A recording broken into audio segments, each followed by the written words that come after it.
The first serious fight Monkey D. Luffy had after becoming a Yonko was against Rob Lucci, the first person bold enough to stand up and say he didn't accept Luffy as an emperor. One thing is certain, Lucci had absolutely no fear. The moment their fists collided, the impact felt like the air itself exploded. At first they clashed while Luffy was still in his base form, but the pressure was already intense. Then Luffy casually took off his shirt, and in the next second he activated Gear 5. Instantly the entire battlefield began to warp, as if reality had turned into a cartoon. Lucci leaned forward to react, but Luffy had already appeared right in front of him. With a single punch, Lucci was sent crashing into the rubble. However, this wasn't the same Lucci from 2 years ago. He quickly activated his beast form along with the awakening of his devil fruit, pushing his speed to extreme levels as he chased Luffy like a predator locked onto its prey. Meanwhile, Luffy started fighting in his usual ridiculous style. He grabbed several small rocks, swallowed them, and inflated his body like a cannon, turning himself into a human projectile. When he launched forward, he blasted across the battlefield, even losing his own sense of direction in the process. After catching his breath, Luffy used Gear 5 again to launch himself like a spring-loaded missile. A white rocket-like punch slammed straight into Lucci's face, knocking him completely unconscious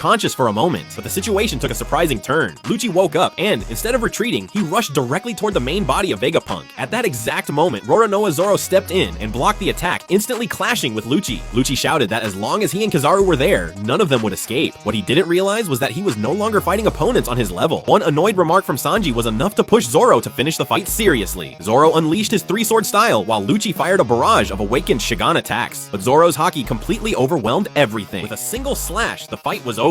The attack blasted Lucci out of the research layer, leaving him completely defeated. In the end, he had no choice but to retreat and send his report back to the Gorosei.